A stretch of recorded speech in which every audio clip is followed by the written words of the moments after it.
എല്ലാ പ്രേക്ഷകർക്കും ഇന്നത്തെ കോക്ടെയിൽ അധ്യായത്തിലേക്ക് സ്വാഗതം. പ്രസിഡന്റ് ആയ കാലം തൊട്ട് തന്നെ നമ്മുടെ സുധീരൻജി ഒരു സഹകരണവുമില്ലാതെയാണ് സഹപ്രവർത്തകരോട് പെരുമാറുന്നത്. സുധീരൻജിയുടെ ഈ സഹകരണമില്ലായ്മ പലപ്പോഴും സഹനേതാക്കൾ അങ്ങ് ഹൈക്കമാൻഡിനെ പരാതിയായി ബോധിപ്പിച്ചിട്ടുള്ളതുമാണ്.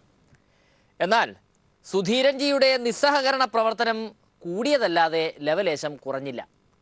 ഇപ്പോഴിതാ സംസ്ഥാനത്തെ സഹകരണ ബാങ്കുകൾക്ക് ഒരു ആപത്ത് വന്നപ്പോൾ കരകയറ്റാൻ ഇരു മുന്നണിയും സഹകരിച്ച് ഒരു സഹകരണ സമരം നടത്താനുള്ള പരിപാടിയിലാണ്. എന്നാൽ സുധീരൻജിക്ക് ഇതിലും സഹകരിക്കാനുള്ള മൂഡ് വന്നു ചേർന്നിട്ടില്ലത്രേ. മാത്രമല്ല, സമരത്തിന് സഹകരിക്കുന്ന കോൺഗ്രസ്സുകാരെയെല്ലാം കണ്ണുരുട്ടി പേടിപ്പിക്കുകയാണ് സുധീരൻജി. എന്നാൽ സുധീരൻജിയെ മൂലക്കിരുത്തി ഭരണപക്ഷത്തോട് സഹകരിക്കാൻ ചെന്നിത്തലാജിയും കൂട്ടരും കച്ചമുറുക്കി ഇറങ്ങിയിട്ടുണ്ട്. അതീവ ഗുരുതരമായ സാഹചര്യം ഇന്ത്യയിൽ നിലനിൽക്കുമ്പോൾ ആ സാഹചര്യത്തിൽ ഇന്ത്യൻ നാഷണൽ കോൺഗ്രസ് നേതൃത്വം കൊടുക്കുന്ന ഐക്യജനാധിപത്യ മുന്നണി ഒറ്റക്കെട്ടായി ഒരുമിച്ച് മുന്നോട്ട് ഈ പ്രശ്നത്തെ നേരിടണം എന്നാണ് തീരുമാനിച്ചിട്ടുള്ളത്. സഹകരണ മേഖലയിലെ പ്രശ്നങ്ങൾ അതീവ ഗൗരവതരമാണ്. സഹകരണ മേഖലയാണ് ഇന്ത്യയുടെ പ്രത്യേകിച്ച് കേരളത്തിൻ്റെ ഗ്രാമീണ ജനജീവിതത്തിന് സഹായകമായിട്ടുള്ളത്. പാവപ്പെട്ട ജനങ്ങൾക്ക് ആശ്രയിക്കാൻ കഴിയുന്നൊരു മേഖല സഹകരണ മേഖലയാണ്.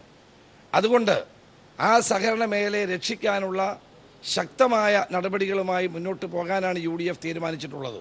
ആരുടെയെങ്കിലും നിലപാടിനെ മറ്റു രീതിയിൽ വന്നു എന്നോ ഒരു തരത്തിലുള്ള വാർത്തകൾക്കും യാതൊരു അടിസ്ഥാനവുമില്ല. ഈ കാര്യത്തിൽ യോജിച്ചു പോകണമെന്ന് പറയുന്നു. അതിൻ്റെ അടിസ്ഥാനത്തിലാണ് ഇന്നത്തെ തീരുമാനം UDF. ഇന്നത്തെ യോഗത്തിൽ അങ്ങനെ യാതൊരു തീരുമാനവും എടുത്തിട്ടില്ല. ഇതാണ് അവിടെ നടന്ന കാര്യങ്ങൾ. പാർട്ടിയുടെ തീരുമാനം എടുക്കണമെങ്കിൽ ആര് തീരുമാനം എടുക്കും? ഒന്നോ രണ്ടോ വ്യക്തികൾ എടുത്താൽ പോരാ, അതിന് കമ്മിറ്റി തന്നെ കൂടണം. സുധീരൻജി കോൺഗ്രസിൽ കാണിക്കുന്ന മർക്കടമുഷ്ടി ഈയിടെയായി സഹനേതാക്കൾ വലിയ മൈൻഡ് ചെയ്യുന്നില്ല. കെ മുരളീധരൻജിയുടെ തിരുവായിൽ നിന്ന് അത് പുറത്തു വരികയും ചെയ്തു. പ്രതിപക്ഷ നേതാവായ ചെന്നിത്തലാജി ഈയിടെയായി സ്വല്പം ഷൈൻ ചെയ്യുന്നുണ്ട്. അത് സുധീരൻജിക്ക് അത്ര പിടിച്ചിട്ടില്ല. അതിൻ്റെ ഒരു ഇതാണോ ഇത് എന്നതാണ് ഇപ്പോഴത്തെ സംശയം. നിലവിലുള്ള എല്ലാ അഭിപ്രായ വ്യത്യാസങ്ങളും നിലനിർത്തിക്കൊണ്ട് തന്നെ ഈ സഹകരണ മേഖലയെ രക്ഷിക്കാൻ ഒരു സഹകരണം, ഈ ഒരു കാര്യത്തിൽ അഭിപ്രായ വ്യത്യാസത്തിന്റെ അതൊക്കെ നിങ്ങൾ അദ്ദേഹത്തോട് തന്നെ കൃത്യമായി ചോദിക്കുക. ഇതാണ് അവിടെ നടന്ന കാര്യങ്ങൾ, അതേക്കുറിച്ചാണ് സംസാരിക്കുന്നത്. കോൺഗ്രസിലെ ഈ നിസ്സഹകരണ ഗാന്ധിയെ സഹകരണ സമര വിഷയത്തിൽ എല്ലാവരും കൂടി മൂലക്കിരുത്തി എന്ന് ഏതാണ്ട് ഉറപ്പായിട്ടുണ്ട്. ആ മദ്യം കൂടി നിർത്തിച്ച അന്ന് മുതലേ സുധീരൻജിയെ മൂലക്കിരുത്താൻ എല്ലാവരും ആഗ്രഹിച്ചതാണ്. ഇപ്പോൾ അതിന് ഒരവസരമായി എന്നേ ഉള്ളൂ. അങ്ങനെ ഒരു വാർത്ത വരാൻ കാരണം പ്രതിപക്ഷ നേതാവ് ഒരു ക്ലാരിഫിക്കേഷൻ തരാത്തതാണ്. നിങ്ങൾ അതേക്കുറിച്ച് തന്നെ ഞാൻ പറഞ്ഞതിൽ വ്യത്യസ്തമായി എന്തെങ്കിലും ഉണ്ടെങ്കിൽ നിങ്ങൾ അദ്ദേഹത്തോട് ചോദിച്ചോളൂ. വീടിന്റെ അസ്ഥിവാരം തോണ്ടിയിട്ട് വീട് വൃത്തിയാക്കുന്ന എങ്ങനെയാന്നുള്ളതിനെ കുറിച്ച് ചർച്ച നടത്തേണ്ട ആവശ്യമുണ്ട്. വീട് തന്നെ പോയി. സമരത്തിനോട് യോജിപ്പുണ്ടെങ്കിലും അതേത് രീതിയിൽ നടത്തണം എന്നുള്ളതിനെ കുറിച്ച് ആദ്യം ഹൈപ്പവർ കമ്മിറ്റി ചർച്ച ചെയ്യണം. ഒരിക്കലും UDF-ൽ അഭിപ്രായ ഭിന്നത ഉണ്ടാവരുത്. ഈ കാര്യത്തിൽ KPCC നേതൃത്വം ഒന്ന് ശ്രദ്ധിക്കേണ്ടതായിരുന്നു. ഇത്രയും വിഷയം വന്നിട്ട് ഹൈപ്പവർ കമ്മിറ്റി കൂടിയിരുന്നില്ല. അത് കൂടിയിരുന്നെങ്കിൽ ഞങ്ങൾക്ക് പരസ്യമായിട്ട് അഭിപ്രായം പറയേണ്ടി വരില്ലായിരുന്നു. ഇന്നത്തെ സാഹചര്യത്തിൽ പാർട്ടിയും UDF-ഉം ഒറ്റക്കെട്ടായി മുന്നോട്ട് നീങ്ങേണ്ടതാണ്. ഇനി ഹൈപ്പവർ കമ്മിറ്റി അറിഞ്ഞുകൊണ്ട് മാത്രമേ പാർട്ടിയുടെ നയം തീരുമാനിക്കാൻ പാടുള്ളൂ. കോക്ടെയിലുമായി സഹകരിക്കാൻ സന്നദ്ധരായിട്ടുള്ള മറ്റുള്ളവരുടെ കാഴ്ചകൾ. അങ്ങനെ സംസ്ഥാന മന്ത്രിസഭയ്ക്ക് ഒരു ഗോൾഡ് കിട്ടിയിരിക്കുകയാണ്. നല്ല ഒന്നാം തരം ഒരു ഇടുക്കി ഗോൾഡ്. ഇടുക്കിയിൽ നിന്ന് MM മണിയാശാൻ മന്ത്രിപ്പണിയുമായി എത്തുകയാണ്. ജീവിതം നോക്കാൻ ഫയല് കാണേണ്ടാത്ത ഒരു മന്ത്രിയെയാണ് സംസ്ഥാനത്തിന് കിട്ടുന്നത്. അതൊന്നും മാറ്റി അദ്ദേഹമല്ല. കരുണാകരൻ്റെ ശൈലിയുണ്ട്, ഉമ്മൻചാണ്ടിക്ക് ഉമ്മൻചാണ്ടിയുടെ ശൈലിയുണ്ട്, VSന്റെ ശൈലിയുണ്ട്. എന്താ തർക്കം? അതെല്ലാം അംഗീകരിക്കപ്പെട്ടു പോയിരിക്കുന്ന നായനാർക്ക് നായനാരുടേതായ ഒരു ശൈലിയും രീതിയുണ്ട്. അവരൊക്കെ വലിയ മഹാരഥന്മാർ, ഞാൻ എത്രയോ പാവം. മണിയാശാന്റെ വായിൽ നിന്നും എന്തെങ്കിലും തോണ്ടിയെടുത്ത് വായിട്ടലക്കാനുള്ള വക കണ്ടെത്തുന്നവർക്ക് നിരാശപ്പെടേണ്ടി വരുമെന്നാണ് മണിയാശാൻ പറയുന്നത്. എന്തായാലും കാത്തിരുന്ന് കാണുക തന്നെ. BJP-യിൽ ബുദ്ധിജീവികളില്ല എന്നൊരു ധാരണ നമ്മൾ മലയാളികൾക്ക് പൊതുവേ ഉണ്ട്. എന്നാൽ നല്ല ഒന്നാന്തരം ബുദ്ധിജീവിയായ V. മുരളീധരൻജിയെ നമ്മൾ നേരത്തെ മനസ്സിലാക്കാഞ്ഞതാണ്. ദരിദ്രനായ വിജയ് മല്യയെ കേന്ദ്ര സർക്കാർ കടം എഴുതിത്തള്ളി രക്ഷിച്ചതിൻ്റെ സൈദ്ധാന്തിക വശം മുരളീധരൻജി വ്യക്തമാക്കി തരും. ആര് പറഞ്ഞു? ആരാ പറഞ്ഞ്? എവിടെ? എന്റെ സുഹൃത്തെ, ബാങ്കിങ്ങിനെ കുറിച്ച് അറിയുന്ന ആരെങ്കിലും ഈ കൂട്ടത്തിലുണ്ടോന്ന് കൈവരും. വിദ്യാഭ്യാസമുള്ള ഒരുത്തനും നമ്മളെ പാർട്ടിയിലില്ലേ? അല്ലല്ല, നിങ്ങളോട് പറഞ്ഞല്ല, ഞാൻ പറഞ്ഞുതരാം. ഹൈക്കോടതിയുടെ നിർദ്ദേശമൊക്കെ വിട്. ഹൈക്കോടതിയുടെ നിർദ്ദേശമൊന്നും ഞാൻ പറഞ്ഞില്ല. ഞാൻ ഹൈക്കോടതിയുടെ കാര്യത്തിൽ മാധ്യമപ്രവർത്തകർക്ക് അനുകൂലമായിട്ട് നിലപാടെടുത്ത ഒരാളാണ്. അതുകൊണ്ട് ഹൈക്കോടതിയുടെ കാര്യമൊന്നും ഞാൻ പറഞ്ഞിട്ടില്ല. ഞാൻ പറഞ്ഞത് ടെക്നിക്കൽ ടേംസിനെ ടെക്നിക്കൽ ടേംസ് ആയിട്ട് കണക്കാക്കണം. വേവ് ഓഫും റൈറ്റ് ഓഫും തമ്മിലുള്ള വ്യത്യാസം എന്താണ് എന്ന് നമ്മൾ മനസ്സിലാക്കണം. മനസ്സിലായില്ല. Advance under collection account AUCA എന്നുള്ള വാക്ക് ബാങ്കിംഗ് മേഖലയിൽ അന്താരാഷ്ട്ര തലത്തിൽ ഈ കേരളത്തിലെ വിദഗ്ധന്മാരോട് മാത്രം ചോദിക്കണമെന്ന് ഞാൻ പറയുന്നില്ല. അടിസ്ഥാനത്തിലല്ല. വേവ് ഓഫും റൈറ്റ് ഓഫും തമ്മിലുള്ള വ്യത്യാസം അറിയില്ലെങ്കിൽ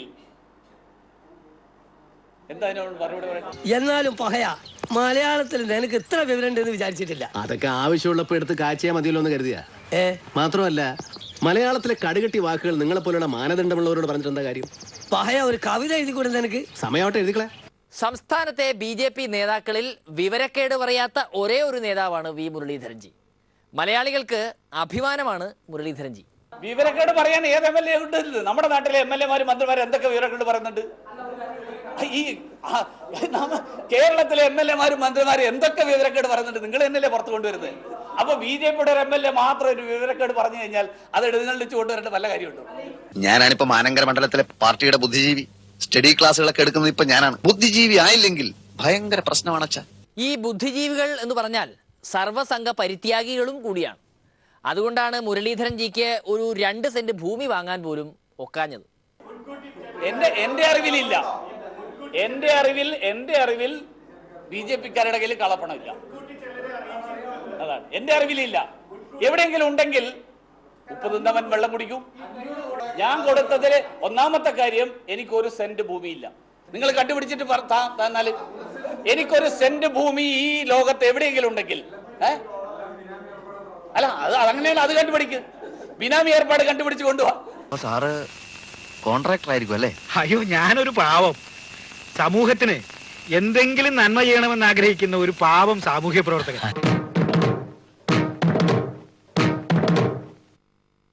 ഇനി PC-യുടെ അഭിനയ വിശേഷങ്ങളാണ്. വെള്ളിത്തിരയിൽ PC-ക്ക് ഇത് നല്ല കാലമാണ്.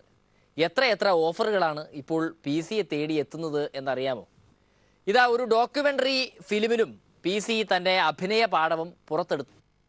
ഇനി ഉഴവൂരിൻ്റെ നോട്ടുവർത്തമാനമാണ്. ആദ്യം ഒരു ഇഡലി കഥ. ചാനലുകളിലൂടെയും പത്രങ്ങളിലൂടെയും മാത്രമല്ല, അനുഭവിച്ചുകൊണ്ടിരിക്കുക. ഞാൻ തന്നെ ഇന്ന് രാവിലെ PWD റെസ്റ്റ് ഹൗസിൽ നിന്ന് ഇഡലി കഴിച്ചു കഴിഞ്ഞപ്പോൾ കൊടുക്കാൻ ചില്ലറ തികഞ്ഞില്ല. അപ്പോൾ അടുത്ത് നിന്ന ആളിനോട് കൊടുത്തേക്കാൻ പറഞ്ഞിട്ട് ഇങ്ങോട്ട് ഓടിപ്പോരുകയായിരുന്നു. പരിചയമുള്ളതുകൊണ്ട് പുറകെ അവർ ഓടിയില്ല എന്ന് മാത്രമേ ഉള്ളൂ. അല്ലെങ്കിൽ അതും സംഭവിക്കാൻ സാധ്യതയുണ്ട്. ഇഡലി കഴിച്ച് ഹോട്ടലിൽ നിന്നും ഓടേണ്ടി വന്ന ഉഴവൂരിന് ആ ഗതി വരുത്തിയ കുമ്മനത്തിൻ്റെ പാർട്ടിയെപ്പറ്റി 2 വാക്ക്. കണ്ടാലൊക്കെ മിടുക്കനാ, നല്ല താടി, നല്ല വെളുത്ത് ചോന്ന. അദ്ദേഹത്തിനിട്ട് ഒരു ചാപ്പയും കൂടെ കുത്തിയ മഹാവീറുമായിരിക്കും. അത് യാതൊരു സംശയമുള്ള കാര്യമില്ല. അങ്ങനെ എല്ലാ തരത്തിലും ഈ നാടിനെ ദ്രോഹിച്ചിട്ട് വൈകുന്നേരം ആകുമ്പോഴത്തേക്കും കുറച്ച് ആളുകള് കുറെ കുങ്കുമൊക്കെ നെറ്റിയിലോട്ട് വാരി പൂശിയിട്ട് ചാനലിന്റെ അകത്തോട്ട് കയറിയ ഒരൊറ്റ ഇരിപ്പാണ്. എന്നിട്ട് കുസ്തി പിടിക്കുകയാണ്. സഹകരണ മേഖല നിലനിൽക്കണമെന്ന് നമ്മൾ പറയുമ്പോൾ അതിനെതിരായിട്ട് എന്തെല്ലാമാണോ പറയാൻ പറ്റാതെ. കുമ്മനം ചേട്ടൻ എന്ന് പറഞ്ഞൊരു ചേട്ടനുണ്ട്. ചേട്ടനെ കൊണ്ട് ഒരു നിവൃത്തിയില്ല. നമുക്കിവിടെ കുമ്മനമാണോ ഉമ്മനമാണോ ആരാണ് എന്നുള്ളതല്ല പ്രശ്നം. ഈ നാട്ടിൽ ജീവിക്കാനുള്ള അവസരം ഉണ്ടാകുക, എന്തിനും തടസ്സം ഉണ്ടാക്കുക.